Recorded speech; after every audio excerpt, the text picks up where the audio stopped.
Welcome to Monetize Your Passion, the podcast for moms looking to make money from their passions while making a positive impact in the lives of others. I'm Tara-Lon, content strategist and certified life coach. I want to help you leverage the power of content creation, organic marketing, and goal setting so you can turn your God-led passion and purpose into profit. My prayer is that you'll find inspiration from God, encouragement, and practical ways to monetize your passion. Hello and welcome to the show. So in this episode, I'm going to talk about Google SEO versus Instagram SEO.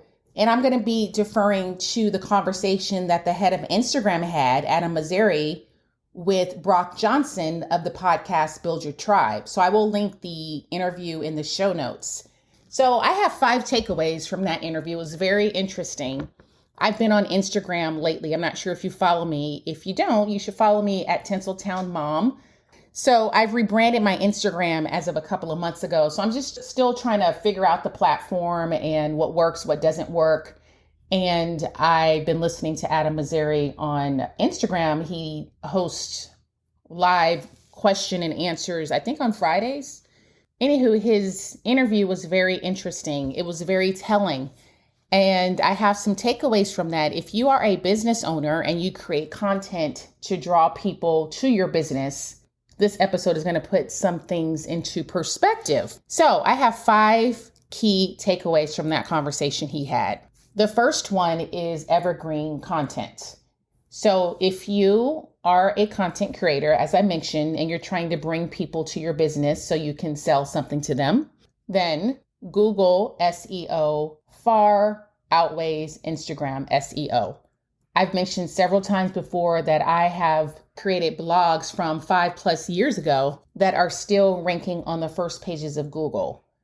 And some of these blog posts I have not even revised in months or years, and they're still ranking. That is the power of Google search engine optimization. I have a brand partnership that I did 10 years ago that is still ranking on Google. It's still getting views after all these years from 10 years ago.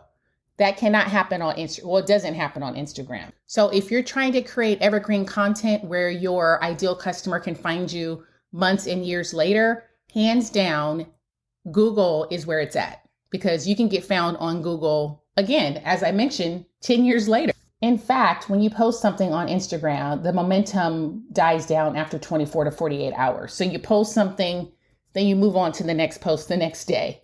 So you're always constantly having to post on Instagram so the algorithm can work in your favor. With Google SEO, you do not have to post every single day. So this is my content strategy. Once a week, I record a podcast episode. And then I repurpose that podcast episode into a blog post. And then I repurpose that blog post into my social media channels. Usually it's Instagram and Pinterest.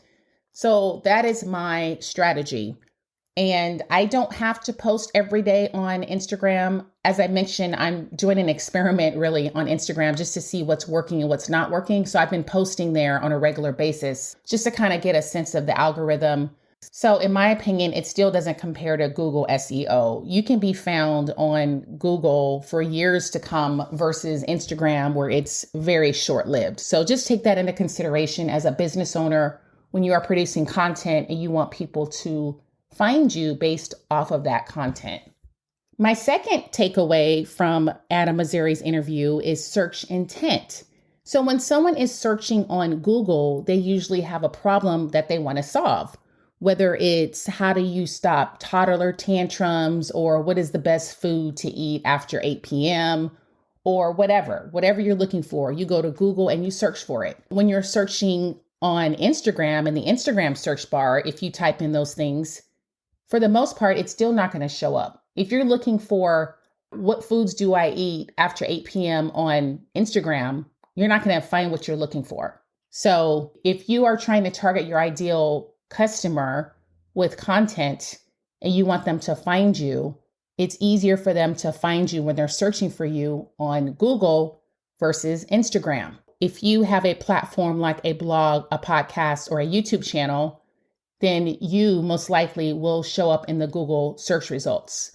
So that is something to take in mind as a business owner when you are making content for your ideal customer. Where are you going to put that content? Is it better for you to put that on Instagram or on your longer format platform? So that's something to think about. But there is power in Google search versus Instagram search. My third takeaway from this interview is content creation frequency. So as I mentioned, my frequency for the most part is once per week for my main platforms. When you are on Instagram, you do have to produce content on a consistent basis. I mean, some people say that could be 3 times a day, some people every day, but for the most part, maybe 3 to 5 days per week. So the algorithm gets a sense of your content, your ideal customer, your niche, and they know where to show your content. So you have to be very active on Instagram for it to work in your favor. For the most part, that is from research, that is from what Anna Mosseri is saying and other experts. That's how it is right now.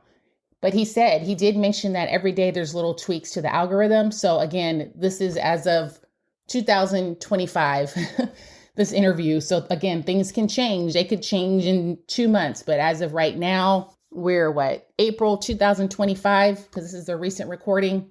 That's the way things are. Whereas for Google SEO, as I mentioned before, one blog post or long form YouTube video can be discoverable for years to come.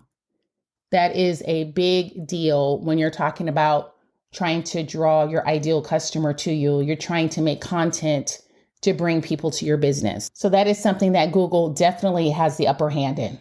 My fourth takeaway, and this is just to piggyback on content creation frequency, is when you want to take a break. So taking content breaks. Because as a content creator, yes, you definitely need breaks. Let's say you're a mom and you want to take a maternity leave. You're not going to be posting every day on Instagram. That's just going to be too much for you. Or maybe you are, but for the most part, people do want to take breaks, and you should take breaks. I've taken months-long breaks of my blog, and me taking a break from my blog, my posts were still ranking after several months. They were still ranking on Google without me doing anything. If I were to take a 3-month break from Instagram, when I come back, I'm going to have to start all over and train the algorithm on who my ideal customer is, my content, everything. And Adam Mosseri did mention that that is one of their downfalls as well, that they're working on also. I don't think it's high on the priority list, but he did say it's something that they're working on. Even Adam Mosseri admitted that the algorithm affected his posts when he took a break. He took a break for about a month, and he said that, his posts were affected also. That's just a byproduct of how the algorithm works. So it's something that they're working on, but if you want to take a break, it is much easier to take a break on a longer format platform if you still want your content to show up versus on Instagram, where you pretty much have to start over when you come back. And he was asked, how long that break should be if a content creator wanted to take a break. It sounded like a month was the sweet spot, but he said he didn't know for sure. But if you take a 3 to 6 month break, for example, he did admit that that is going to affect the algorithm. And when you do come back, you're going to have to try to build back up and train the algorithm again. That was my takeaway from that. So my fifth and final takeaway from this interview is that Instagram, they want to be there for content creators. But in my opinion, it seems like Instagram is more for content creators who are not necessarily business owners, but who create content on that platform because maybe they want to get in front of brands. They want to do partnerships in that respect, which I think is great. My focus is on business owners who want to create content to reach people. I do think it's great to have a long format platform. I mentioned that so many times, like a blog, podcast, or YouTube channel, and marry that with a shorter format platform like Instagram. I think those go hand in hand because ultimately, I think that when you post to Instagram, you want to use that platform to build your brand and draw people to your business. So ultimately, you want that call to action when you're on Instagram posting. You want people to see you, you're building your brand, you're building your audience, but ultimately you want to bring them back to your longer format platform. So that's something that I think as a business owner, you should keep in mind. And that's something that you should do. So you're building your total brand, because I know a lot of people are getting off of social media, off of Instagram. But as a business owner, I do think that people still look at that when they're deciding on if they're going to do business with someone. They look at the total of that brand. And if you just have a podcast or a blog or a YouTube channel, then that's great. But people still do look at your social media to see what you're about. I know when I'm deciding on if I'm going to work with someone or have them on my show, I look at their Instagram profile, what they're about, what they post about. So Instagram is a great platform to build your brand and to show people who you are and let them get a glimpse into you, your personality. So I think it's still great, even though ultimately as a business, I feel like a longer format platform is going to really draw people to your business and to your bottom line. So hopefully that was helpful for you. Hopefully this episode gave you some more clarity into which platform might work best for you. If you are a mom and you're still trying to figure out what platform is best for you and your brand, you're still trying to figure out your niche, your ideal customer, then feel free to book a one-on-one coaching call with me. I can help you iron that all out. I'll have a link to a coaching application in the show notes. Go ahead and fill it out. Let's see if we're a good fit for working together. So thank you so much for listening today. If you enjoyed today's episode, would you do me a favor and share this with another mom who could also use this? As you know, my platform is meant to be a blessing to mothers. So any support from you would be so appreciated. Until next time.